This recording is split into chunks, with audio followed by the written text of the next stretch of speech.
Guys, आपको हमारे YouTube channel पे स्वागत है। तो गाइस, आज हम पढ़ने वाले हैं चैप्टर नंबर 10 ग्रेविटेशन है, उसका सेकंड लेक्चर। तो पहले मैं आपको न्यूमेरिकल कराऊंगा पार्ट 1 से, फिर हम करेंगे एक्सेलरेशन ड्यू टू ग्रेविटी और छोटा जी और बड़े जी में डिफरेंस। तो चलिए आज का न्यूमेरिकल शुरू करते हैं।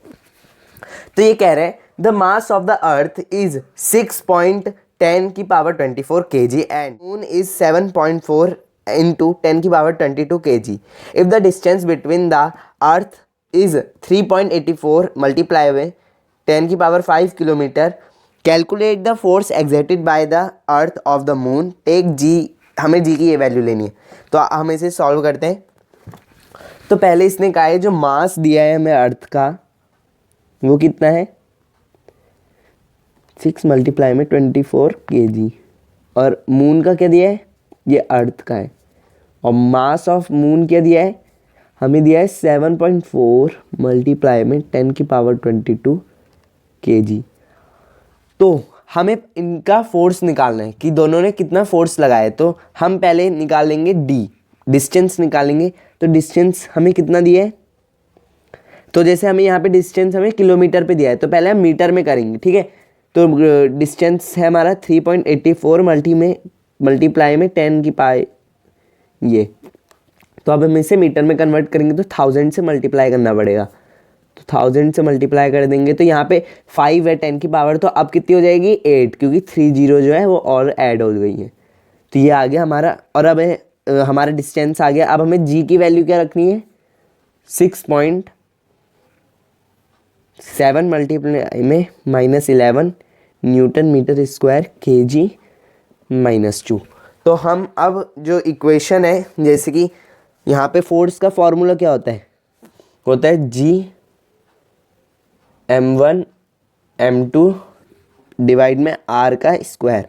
तो फोर्स तो निकाल लेंगे हम। अब जो g है उसकी वैल्यू कितनी है 6.7 मल्टीप्लाई में 10 की पावर -11 मल्टीप्लाई में मून मतलब अर्थ की कितनी है 6 मल्टीप्लाई में 10 की पावर 24, फिर आएगा 7.4 मल्टीप्लाई में 22।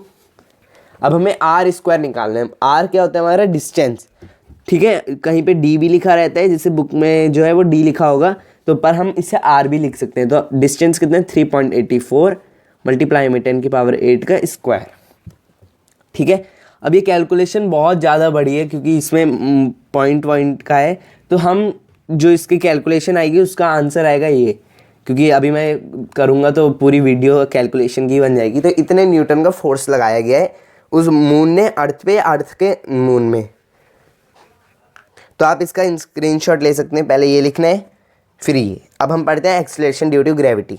तो एक्सेलरेशन ड्यू टू ग्रेविटी होती क्या है, हम इसे छोटे जी से रिप्रेजेंट करते हैं। Acceleration due to gravity is the acceleration gained by an object due to gravitational force. Acceleration due to gravity है कोई भी एक्सेलरेशन अगर ऑब्जेक्ट के ग्रेविटेशनल फोर्स के कारण लगती है उसे हम एक्सेलरेशन ड्यू टू ग्रेविटी कहते हैं। जैसे अगर मैंने ऊपर से कोई पेन या कुछ बॉल फेंकी तो उसमें जो एक्सेलरेशन आया है वो किसके कारण आया है, ग्रेविटेशनल फोर्स के कारण, क्योंकि जो ग्रेविटी है वो उसे नीचे खींच रही है, वो बॉल को नीचे ला रही है, इसलिए वो एक्सेलरेट कर रहा है। तो उस एक्सेलरेशन का नाम होता है एक्सेलरेशन ड्यू टू ग्रेविटी। इसको डिनोट करा जाता है छोटे जी से। इसकी एसआई यूनिट होती है मीटर पर सेकंड स्क्वायर, क्योंकि एक्सेलरेशन की भी यही होती है। और ये एक वेक्टर क्वांटिटी है क्योंकि इसमें मैग्नीट्यूड भी होता है और डायरेक्शन भी होती है। अब इसका जो फॉर्मूला है ना वो बहुत बढ़िया है, तो हम उसे अब डिराइव्ड करेंगे, ठीक है। तो ये जो मैंने सर्कल बनाया है ये हमारी है अर्थ। अब अर्थ का क्या होता है, एक रेडियस होता है। अब ये रेडियस से यहाँ की कुछ लेंथ है उसको मान लेते हैं हम कैपिटल R। और ये पूरी अर्थ का मास क्या है, पूरा अर्थ की मास है m, ठीक है। अब यहाँ पे एक छोटा सी एक बॉल है, छोटी बॉल है। अब इसकी भी कुछ वो होगी क्या रेडियस। अब इस रेडियस को हम ना नेगलेक्ट कर देते हैं, मतलब नज़रअंदाज कर देते हैं, क्योंकि अब अर्थ के सामने इस बॉल की रेडियस कुछ काम थोड़ी आएगी, क्योंकि अर्थ बहुत बड़ी है और उसकी रेडियस भी बहुत बड़ी है। तो वो इसकी जो हमारी रेडियस है इसे हम नज़रअंदाज कर देते हैं। तो इसका मास है हमारा छोटा m, इसका बड़ा m, इसका छोटा m। तो अब हमें यहाँ पे जो है यूनिवर्सल लॉ ऑफ ग्रेविटेशन का फॉर्मूला लगाना है, वो होता है हमारा F = G m1 m2 upon में r का स्क्वायर, ठीक है। अब हमें फोर्स तो नहीं दी पर जी तो हमारा कांस्टेंट होता है। अब m1 क्या है हमारा बड़ा m और m2 क्या है हमारा छोटा m और r तो हमारा r स्क्वायर ही है, ठीक है। अब ये हमारी पहली इक्वेशन बन गई, ठीक है। अब हम दूसरी करेंगे, हम इसी ऑब्जेक्ट को लेके चलेंगे। तो यहाँ पे हम लाइन खींच दें। अब जैसे ये ऑब्जेक्ट है यहाँ पे जो गिरा हुआ है, ये नीचे को कौन सी फोर्स लगा रहा है? ये नीचे को फोर्स लगा रहा है ग्रेविटी, क्योंकि ग्रेविटी ने तो इसे नीचे जकड़ के रखा है। तो हमारा ग्रेविटी का फोर्स होता है, मतलब जो फोर्स का फॉर्मूला होता है वो क्या होता है हमारा, F इक्वल मल्टीप्लाई में m।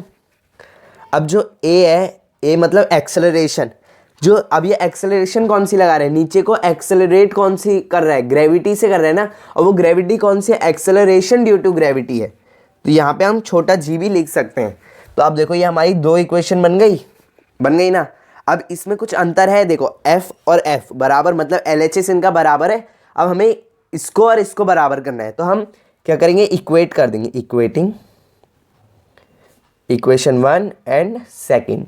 तो यहाँ पे लिख देंगे हम mg और यहाँ लिख देंगे gm छोटा m r का स्क्वायर। अब छोटे m से छोटा m कट गया, ठीक है, छोटे m से छोटा m कट गया। अब यहाँ आ जाएगा g और gm r स्क्वायर। अब इसका एक मतलब है, देखो ये ना हम इसे प्रोपोर्शनल भी मान सकते हैं। देखो प्रोपोर्शनल कैसे, ये g हट जाएगा तो प्रोपोर्शनल का साइन आ जाएगा m और r, छोटा r आएगा, बड़ा r आएगा, बड़ा r। अब देखो अगर ये ग्रेविटी बढ़ेगी तो मास भी बढ़ेगा, ठीक है, और अगर ये घटेगी तो मास भी घटेगा, और अगर ये बढ़ेगी तो रेडियस क्या है वो कम हो जाएगी, और अगर ये कम होगी तो रेडियस ज़्यादा हो जाएगी, ठीक है। तो ये डायरेक्टली प्रोपोर्शनल है मास के और इनडायरेक्टली है आर के। तो इसका फॉर्मूला आ गया छोटे जी का इतना सा, इसका स्क्रीनशॉट ले लो। तो अब हम डिफरेंस देखते हैं छोटे जी और बड़े जी में। छोटे जी और बड़े जी में थोड़ा डिफरेंस देखते हैं हम। तो difference between G and small G. तो जी क्या है हमारा, यूनिवर्सल ग्रेविटेशनल कांस्टेंट। हमारे जो बड़ा जी होता है वो होता है यूनिवर्सल ग्रेविटेशनल फोर्स, है ना, और छोटा जी होता है एक्सेलरेशन ड्यू टू ग्रेविटी। इसकी वैल्यू कितनी होती है, 6.7 मल्टीप्लाई में 10 की पावर -11, जो बिल्कुल कांस्टेंट है, मतलब ये चेंज नहीं होती बार बार। पर छोटे जी की वैल्यू क्या होती है, अलग अलग जगह पे अलग अलग होती है, ठीक है। इसकी जो यूनिट होती है वो होती है न्यूटन मीटर स्क्वायर के जी स्क्वायर, है ना, और इसकी होती है मीटर पर सेकंड स्क्वायर। ये स्केलर क्वांटिटी है, ये वेक्टर क्वांटिटी। तो और भी लिख सकते हो आप, जैसे इसकी डेफिनेशन है वो भी लिख सकते हो कि इसकी डेफिनेशन ये होती है, इसकी ये होती है। तो आज की वीडियो के लिए बस इतना ही। अगर आपको वीडियो अच्छी लगी होगी तो इसे लाइक करना, और पार्ट 3 और चैप्टर नंबर 13 पढ़ने के लिए इस चैनल को जरूर सब्सक्राइब करना। Thank you.